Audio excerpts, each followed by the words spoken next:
Hello friends, Amod academy पर आप सभी का स्वागत है। मैं आमोद पाल। हम लोग इस वीडियो में आरपीएफ कांस्टेबल में जो खेल से संबंधित क्वेश्चन आए थे उसको देखेंगे।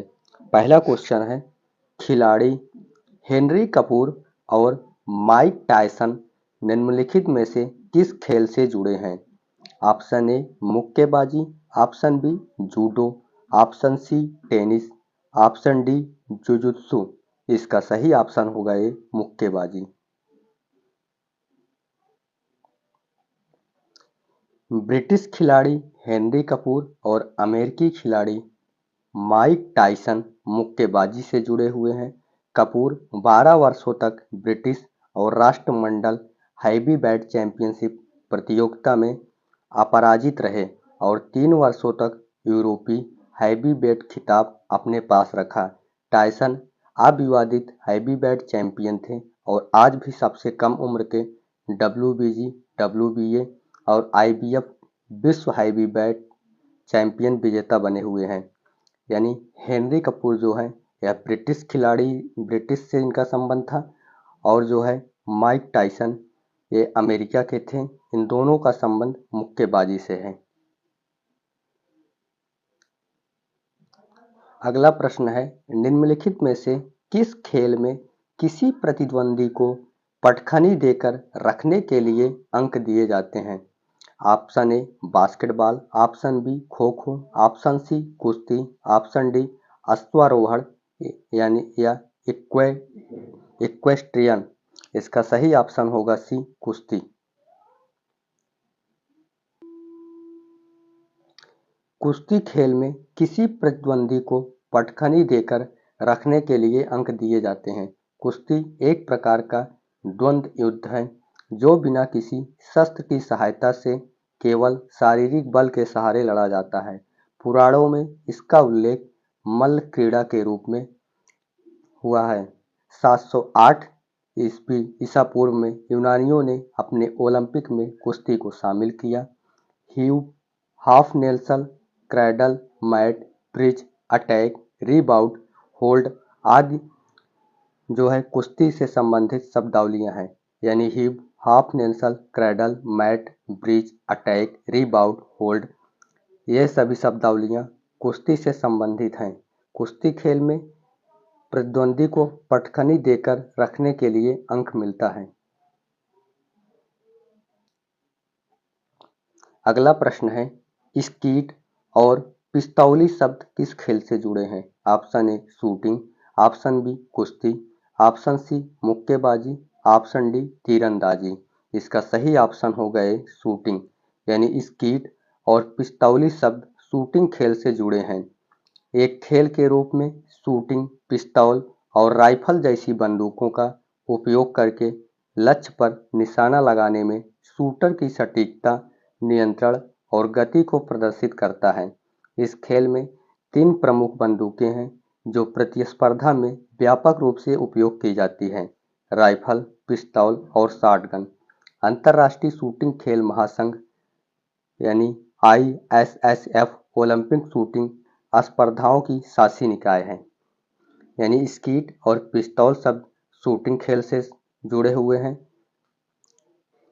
एक खेल के रूप में शूटिंग पिस्तौल और राइफल जैसी बंदूकों का उपयोग करके लक्ष्य पर निशाना लगाते हैं।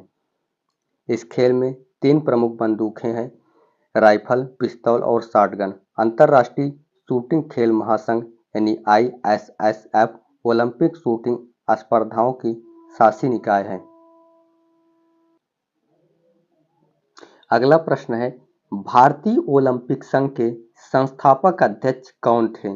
Option A Jayant Talukdar, option B sir Dorabji Tata, option C Arpana Popat, option D डिंगको Singh. इसका सही ऑप्शन होगा बी सर दोराबजी टाटा।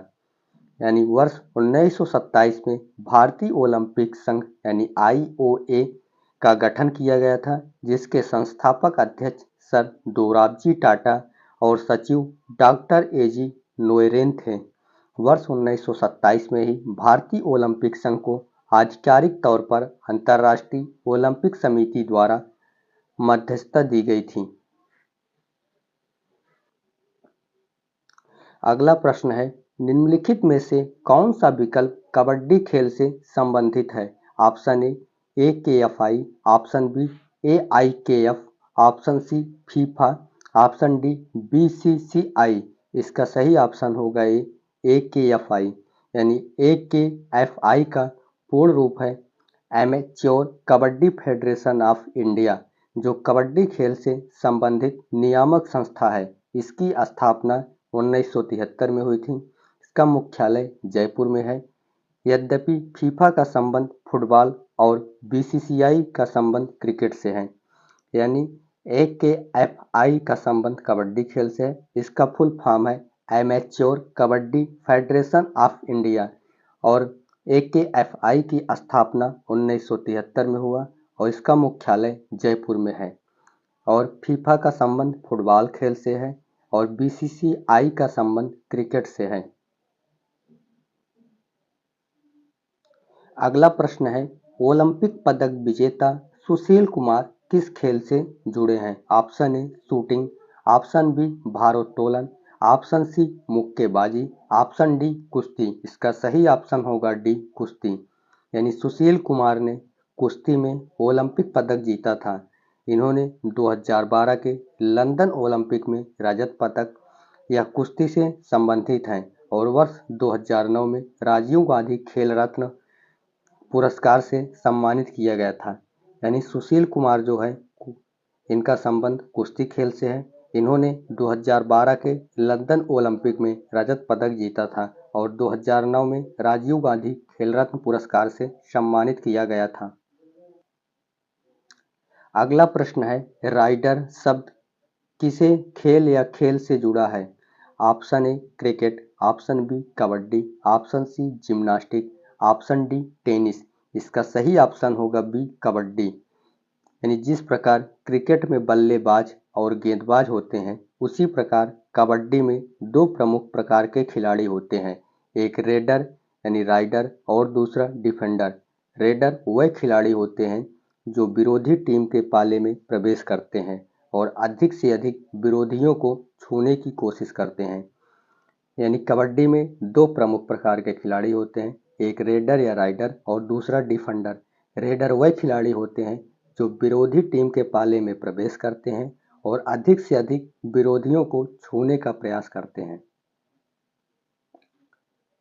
अगला प्रश्न है, आर्टिस्टिक जिम्नास्टिक किस संस्था से जुड़ा है? Option A Davis Cup, option B विश्व चैलेंज कप, ऑप्शन सी दोदिगिंग Cup, option D Azlan Shah Cup. इसका सही ऑप्शन होगा बी विश्व चैलेंज कप, यानी आर्टिस्टिक जिम्नास्टिक विश्व Cup Federation Internationale de Gymnastique द्वारा स्वीकृत कलात्मक जिम्नास्टिक के लिए एक प्रतियोगिता श्रृंखला है।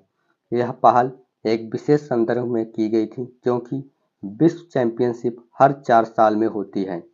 विश्व चैलेंज कप 2018 में स्वर्ण पदक जीतने वाली पहली भारतीय महिला दीपा कर्माकर हैं। अगला प्रश्न है, बैडमिंटन खेल निम्नलिखित में से किस शब्द से संबंधित है? Option A Nelson, option B dolphin kick, option C drop, option B googly.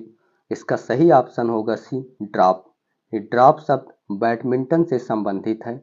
इस शॉट में गेंद को अपेक्षाकृत धीरे मारा जाता है जिससे गेंद नेट के ठीक ऊपर और करीब गिरे।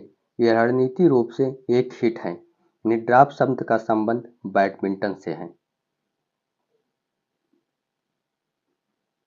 अगला प्रश्न है, हैंडबॉल खेल के खेल क्षेत्र को डैश कहा जाता है? Option A course, option B track, option C court, option D हीरा। इसका सही ऑप्शन होगा सी कोर्ट, यानी हैंडबॉल खेल के मैदान को कोर्ट के नाम से जाना जाता है। कोर्ट 40 मीटर लंबा और 20 मीटर चौड़ा होता है। ट्रैक रेसिंग हेतु प्रयोग किया जाता है। यानी हैंडबॉल खेल के मैदान को कोर्ट कहा जाता है या कोर्ट के नाम से जाना जाता है। कोर्ट जो है 40 मीटर लंबा और 20 मीटर चौड़ा होता है। इसे ट्रैक रेसिंग हेतु प्रयोग किया जाता है। अगला प्रश्न है, ट्रॉफी के संबंध में MVP शब्द का पूरा नाम क्या है? ऑप्शन ए न्यूनतम मान खिलाड़ी, ऑप्शन बी अधिकांश सम्मानित खिलाड़ी, ऑप्शन सी अधिकांश मूल्यवान खिलाड़ी, ऑप्शन डी अधिकांश थोक खिलाड़ी। इसका सही ऑप्शन होगा सी अधिकांश मूल्यवान खिलाड़ी। यानी ट्रॉफी में MVP शब्द का पूरा नाम मोस्ट वैल्यूएबल प्लेयर यानी सबसे मूल्यवान खिलाड़ी है। सबसे मूल्यवान खिलाड़ी एक प्रशंसा या पुरस्कार है जो गेम चेंजिंग उत्कृष्टता के लिए पहचानने हेतु उपयोग किया जाता है। यानी ट्रॉफी में MVP का फुल फॉर्म है मोस्ट वैल्यूएबल प्लेयर या सबसे मूल्यवान खिलाड़ी। सबसे मूल्यवान खिलाड़ी एक प्रशंसा या पुरस्कार है। इसे गेम चेंजिंग उत्कृष्टता के लिए पहचानने हेतु उपयोग किया जाता है। Thanks for watching this video.